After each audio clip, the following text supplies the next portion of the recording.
கர்த்தருடைய பரிசுத்த நாமத்திற்கு மகிமை உண்டாவதாக. இந்த கால வேளையிலே இந்த தேவ செய்தியை கேட்கிற தேவ பிள்ளைகளே, உங்கள் யாவரையும் தேவன் ஆசீர்வதிப்பாராக. தேவன் நம்மை குறித்தும் நம்முடைய பிள்ளைகளை குறித்தும் கருத்துள்ளவராய் காணப்படுகிறார். இன்று தேவன் நம்மோடு பேசுகிற வார்த்தை நம்முடைய பிள்ளைகளை குறித்து. நம்முடைய பிள்ளைகளை குறித்து நாம் அதிகமாய் கவலைப்படுகிறது உண்டு.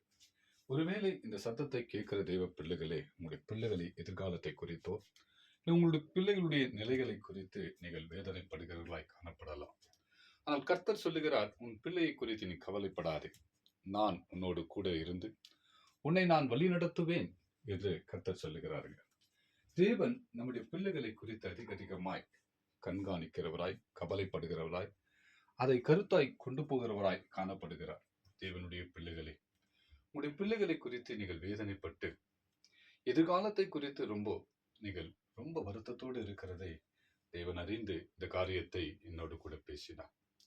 என் பிள்ளைகள் தன் பிள்ளைகளை குறித்து அதிக வருத்தத்தோடு இருக்கிறார்கள். அவருடைய எதிர்காலத்தை குறித்து கவலைப்படுகிறார்கள். நான் நடத்துகிற தேவன் என்று சொல், நான் வழி நடத்துகிற தேவன், நீங்கள் பயப்படாதிருங்கள் என்று கர்த்தர் சொல்லுகிறார். தேவன் உங்கள் பிள்ளைகளை அவர் வழி நடத்துகிறார்கள். நீங்கள் உங்களுடைய பிள்ளைகளை எந்த அளவுக்கு வளர்க்க வேண்டும் என்று ஆசைப்பட்டு இப்படியெல்லாம் இருக்கணும் என் பிள்ளையுடைய எதிர்காலம் என்று நீங்கள் நினைக்கிறீர்களோ, அதை விட 1000 மடங்கு தேவன் உங்கள் பிள்ளைகளை நடத்த வல்லவராய் இருக்கிறார். நீங்கள் அந்த பிள்ளையை அவருடைய கரத்தில் ஒப்பு கொடுத்தால் போதும். தேவன் நமக்கு ஒரு நல்ல வார்த்தையை சொல்லுகிறார். மத்திய சுவிசேஷத்திலே 7ஆம் அதிகாரம் 11ஆவது வசனத்துல வாசிக்கிறோம். பொல்லாதவர்களாகிய நீங்கள் உங்கள் பிள்ளைகளுக்கு நல்ல ஈவுகளை கொடுக்க அறிந்திருக்கும் போது பரலோகத்தில் இருக்கிற உங்கள் பிதா தம்மிடத்தில் வேண்டிக் கொள்வர்களுக்கு நன்மையானவைகளை கொடுப்பது அதிக நிச்சயம் அல்லவா என்று வேதத்திலே வாசிக்கிறோம். பொல்லாதவர்களையே நாமளே நம்ம பிள்ளைகளை இப்படி இருக்கணும், இப்படி வளரணும், இப்படி ஆசீர்வாதமா இருக்கணும், இப்படி செழித்து இருக்கணும் என்று யோசிக்கிற நமக்கு அதை விட 1000 மடங்கு நம்முடைய தேவன் நம்முடைய பிள்ளைகள் மேலே கருணை உள்ளவராய் இருக்கிறார். தேவனுடைய பிள்ளைகளே, நீங்கள் உங்களுடைய பிள்ளைகளை குறித்து கவலைப்படாதீர்கள். தேவனிடத்துல ஒப்பு கொடுங்க. உங்கள் பிள்ளைகளுக்காக தினந்தோறும் எழுந்து செவியுங்க.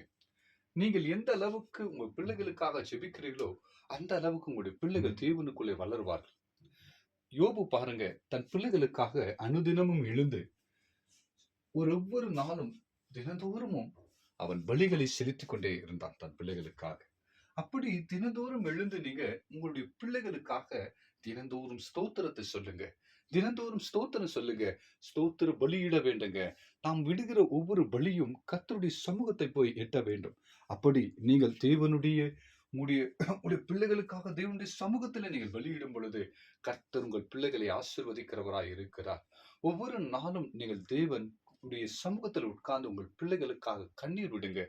ஆண்டவரே, என் பிள்ளையுடைய எதிர்காலம் ஆண்டவரே நன்மையாக இருக்கணும் ஆண்டவரே, பரிசுத்தமா இருக்கணும் ஆண்டவரே, நீதியின்படி இருக்கணும் ஆண்டவரே என்று நீங்கள் போராடி செபியுங்க.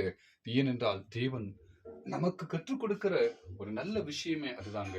ஒரு நாள் தேவன் சிலுவையை சுமந்து கொண்டு கொல்கதா மலையின் மேல் ஏறும் பொழுது எல்லா ஸ்திரீகளும் பார்த்து அவரை கண்ணீரிட்டு அழுது கொண்டே இருந்தார்கள். ஐயோ, இவ்வளோ பாடுள்ள சிலுவையை சுமந்து கொண்டு நமக்காக இவ்வளவு வேதனைப்படுகிறாரே என்று வேதனையோடு கூட எல்லா ஸ்திரீகளும் அழுது கொண்டு இருக்கும் பொழுது இயேசு திரும்பி பார்த்து அந்த ஸ்திரீகளை பார்த்து ஒரு வார்த்தை சொன்னார். எருசலேமின் ஸ்திரீகளே, நீங்கள் எனக்காக அழ வேண்டாம், உங்களுக்காகவும் உங்கள் பிள்ளைகளுக்காகவும் அழுங்க என்று தேவன் நமக்கு கற்றுக் கொடுக்கிறாங்க. நமக்காகவும் அதிக விட நம்முடைய பிள்ளைகளுக்காக நாம் கண்ணீர் விட்டு அழ வேண்டும். நம்முடைய வாழ்க்கையிலே நாம் பட்ட கஷ்டங்கள் நம்முடைய பிள்ளைகள் படக்கூடாது. நம்முடைய வாழ்க்கையில நாம் யோசிக்கிறது அதுதான். நாம் இருந்த நிலையிலே நம்முடைய பிள்ளைகள் இருக்கக்கூடாது. செழித்து வாழ வேண்டும் என்று தான் நாம் யோசிக்கிறோம். நீங்கள் செழித்து வாழ வேண்டும் என்றால் உங்களுடைய பிள்ளைகள் தேவனுடைய கரத்தில் ஒப்பு கொடுங்க. தேவனுடைய கரத்தில் நீங்கள் ஒப்பு கொடுக்கும் பொழுது கர்த்தர் உங்கள் பிள்ளைகளை அழகழகாய் வளர்த்து ஆசீர்வாதமாய் வைக்கிறாருங்க. அன்னால் பாருங்க, தன் பிள்ளையை பெற்று வளர்க்காமல் நேராய் கொண்டு போய் தெய்வ சமூகத்துல ஒப்பு கொடுத்து, ஆண்டவரே, இனி இந்த பிள்ளையை நீர்தான் வளர்க்கணும் என்று ஏலி என்ற ஒரு தீர்க்கதரிசி கையிலே கொடுத்தார். தேவன் அந்த பிள்ளையை வளர்த்து ஒரு நாள் தீர்க்கதரிசியாகவே நிறுத்தினார். அதே போல உங்களுடைய பிள்ளைகளை தேவ சமூகத்துல ஒப்புக் கொடுங்க. ஆண்டவரே, உம்முடைய கரத்துல ஒப்புக் கொடுக்கிற ஐயா, என் பிள்ளைகளை உம்முடைய கரத்துல ஒப்புக் கொடுக்கிறேன். நீர் வளர்த்து எங்களை ஆசீர்வதியும் என்று நீங்க தேவ சமூகத்துல ஒப்புக் கொடுங்க. ஏசாயாவில வாசிக்கிறோம். ஏசாயா 54:13 வாசிக்கிறோம். உன் பிள்ளைகள் எல்லாரும் கர்த்தரால போதிக்கப்பட்டு இருப்பார்கள். உன் பிள்ளைகளுடைய சமாதானம் பெரிதாய் இருக்கும் என்று நாம் வாசிக்கிறோம். உங்களுடைய பிள்ளைகள் கர்த்தரால போதிக்கப்பட்டு இருக்கட்டுங்க. கர்த்தரால போதிக்கப்படும் பொழுது உங்களுடைய பிள்ளைகளுடைய சமாதானம் உங்களுக்கு நிலையாயிருக்கும். உங்களுடைய பிள்ளைகளுடைய எதிர்காலம் உங்களுக்கு ஒரு சமாதானமாய் மாறும். உங்களுடைய பிள்ளைகளுடைய சமாதானம் உங்களுடைய வாழ்க்கையில ஒரு பெரிய வெளிச்சமாய் இருக்கும். கர்த்தர் உங்கள் பிள்ளைகளை கொண்டு பெரிய காரியங்களை செய்ய திட்டம் வைத்திருக்கிறார். நீங்கள் உங்களுடைய பிள்ளைகளை குறித்து கவலைப்படுகிறதை விட உங்கள் பிள்ளைகளை குறித்து தேவன் அதிகமாய் கவலைப்பட்டு கொண்டிருக்கிறார். உங்களுடைய பிள்ளைகளை தேவ கரத்துல ஒப்புக்கொடுங்க. நிச்சயமாய் அவர் ஆசீர்வதிப்பார். உங்களுடைய பிள்ளைகளை பெருக செய்வார். உங்களுடைய பிள்ளைகளுடைய எல்லா வளர்ச்சிகளும் பெருகி இருக்கும். அவர்கள் தேவனுக்கு முன்பதாக, உங்களுடைய கண்களுக்கு முன்பதாக உடைய பிள்ளைகள் ஒளிவு மரம் போலவும் கேதுரு மரங்களைப் போலவும் செழித்து வாழ்வார்கள் என்று கர்த்தர் சொல்லுகிறார். நீங்கள் உங்களுடைய பிள்ளைகள் தேவ சமூகத்தில் ஒப்புக்கொடுங்க. உங்களுடைய ஜெபங்களிலே ஒவ்வொரு நாளும் உங்களுடைய பிள்ளைகளுக்காக கண்ணீர் விட்டு ஜெபிக்கிற ஜெபங்களாய் மாறப்படட்டுங்க. கர்த்தர் உங்கள் பிள்ளைகளை ஆசீர்வதிப்பார். அதை நிமித்தமாய் நீங்களும் ஆசீர்வாதமாய் இருப்பீர்கள்.